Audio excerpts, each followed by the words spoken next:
So going over chapter 17 and 18 as a review, you have the review sheet. First thing you can do is cross off the second, third, fourth, and fifth thing on your review sheet. I threw this, put those four things in chronological order, but I threw that question out. So starting off with, why did the Whigs place John Tyler on their 1840 ticket as vice president? We'll start with talking about state rightists. To be a state rightist in the South, John Tyler was an appealing candidate. So just briefly here, discussing this, to be an advocate of state rights means that you are a strict constructionist. You are not a big fan of this necessary and proper clause. You like a weak central government, and you want the power and the authority to belong to the states.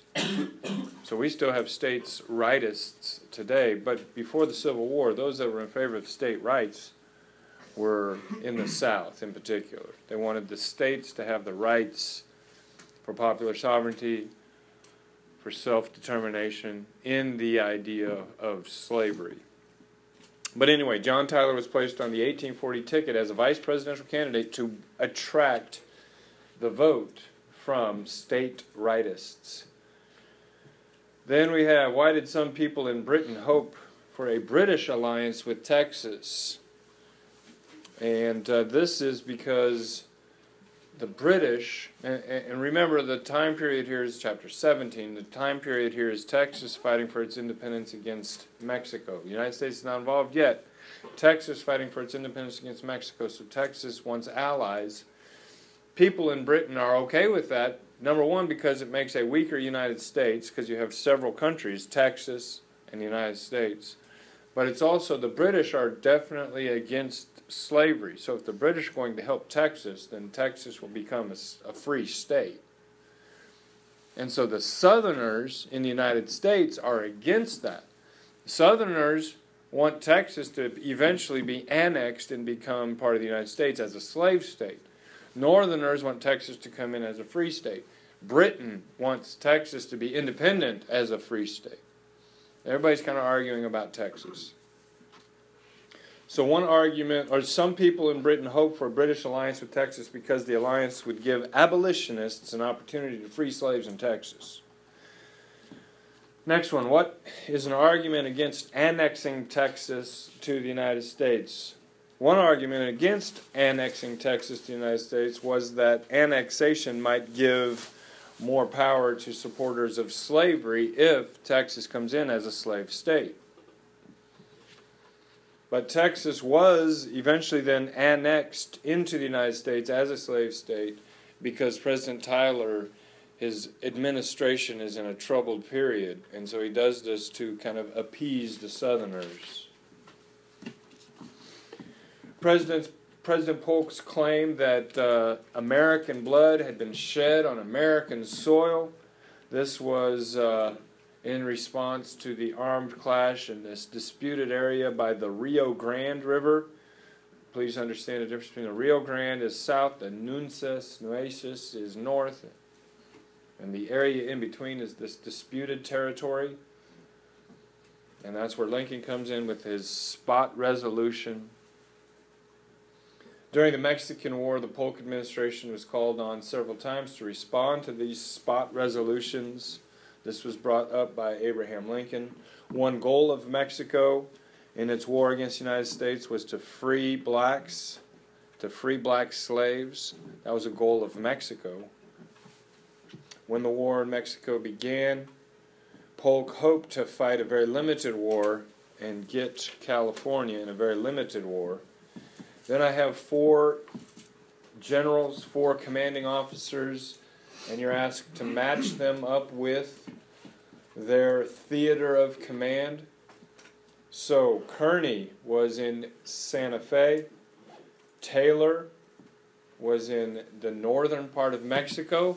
And remember, the northern part of Mexico includes Utah and Nevada and Arizona and New Mexico. That's Zachary Taylor. Winfield Scott was down in Mexico City. And then John Fremont was in California. So Kearny, Santa Fe, Taylor, northern part of Mexico, Winfield Scott, Mexico City, Fremont, California.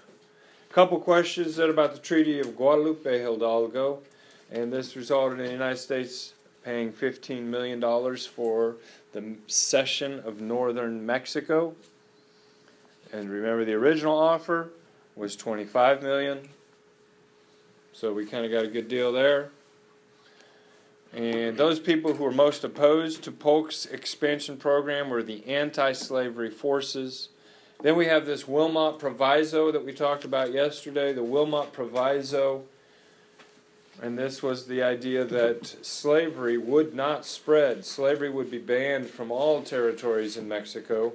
Remember that the Wilmot Proviso did not pass Congress. It was brought up in Congress, but it did not pass. The Wilmot Proviso, if adopted, would have prohibited slavery in the newly acquired territory in Mexico. So this whole debate over this Mexican territory, this Mexican cession, this whole debate threatened to split national politics along north and south lines. That brought into place these free soilers. The Free Soilers supported the Wilmot Proviso. They supported internal improvements with federal aid. They also supported government homesteaders, or free government homesteads for settlers. They were very much opposed to slavery in any of these new territories. So that was kind of the Free Soiler Party platform. All right, a couple questions then about popular sovereignty and self-determination. These are kind of self-explanatory, but to have popular sovereignty means the people have the right to participate and have the power because they participate in a democracy. They have the right to determine for themselves what happens in these new states or new territories. And so according to this principle of popular sovereignty, the question of slavery should be decided by the people in the given territory. The public liked this concept of popular sovereignty because it did fit with this democratic tradition of self-determination. And Lincoln himself agreed with that up to a point. But remember then that Lincoln was very much opposed to popular sovereignty being used to decide slavery, and he pointed out the failed logic that you can't justify allowing people the choice, the freedom of choice, allow people this option to choose to, in effect, keep another group of people in slavery, or exercise their freedom by denying other people their freedom. So that was Lincoln's point. In 1848 presidential election, the Democrats and the Whig Party, they basically remained silent on the issue of slavery. They didn't want to touch it. It was way too controversial. In the South, then, we have Harriet Tubman. Because of this compromise, the economic and political situation of the South in 1850 was actually they were relatively well off politically and economically. And so that short discussion we had yesterday about how the South probably would have benefited from going to war in 1850 instead of waiting until 1860, that extra decade that the Compromise of 1850 allowed for the North, that extra decade allowed the North to gain in crops, in transportation, in railroad, in money, in population, and it actually probably was the last nail in the coffin for the South. The most egregious part of the Compromise of 1850 was the Fugitive Slave Act, that part of it. So be familiar with the Fugitive Slave Act. That ultimately led to an increase in the popularity of Harriet Tubman's Underground Railroad because these escaped slaves had to get all the way to Canada. Although this was somewhat exaggerated. They said in the book there was really only about 1,000 slaves a year estimated that had escaped. The most popular way for slaves to gain their freedom, the most frequent way, would be by self-purchase. Slaves typically just bought their own way out of slavery. Then we talk about William Seward, Senator Seward, and how he argued that Christian legislators must obey God's moral law, and that this moral law was a higher law, potentially even than the Constitution, and it compelled him to demand the abolition of slavery. There is an end to compromise at a certain point. This extreme talk by Seward probably cost him the election in 1860. Then we talk about the Compromise of 1850 again, determined that slavery in New Mexico and Utah would be determined by popular sovereignty. The most alarming aspect of the Compromise of 1850 was the new fugitive slave law. The fugitive slave law included the denial of a jury trial. It denied the slaves the right to even participate in this trial and testify on their own behalf. It penalized and potentially even imprisoned Northerners who helped slaves escape, and the official who actually gave the final ruling in this case was rewarded financially double for sending a accused escaped slave back to the South. So $5 if he was allowed to stay, and double that, $10 if they sent him back. So the financial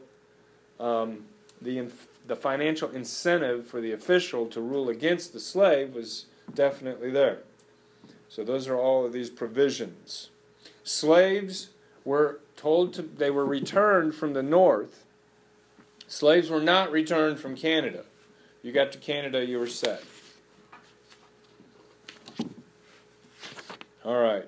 That leads us basically to then a couple of questions about Stephen Douglas. Stephen Douglas and popular sovereignty. Stephen Douglas's scheme then for the Kansans and the Nebraskans, and how if you allow popular sovereignty north of 3630, in effect, what does that do to the Missouri Compromise? And how that it totally displaces, repeals the Compromise of 1820 or the Missouri Compromise if you allow popular sovereignty, because there's a chance that slavery will be north of 3630. All right, so that coupled with the chart on page 384, at the bottom of page 384, know the concessions, 3 concessions of the North and 3 concessions of the South in the Compromise of 1850. That pretty much concludes the review for Chapter 17 and 18 tests.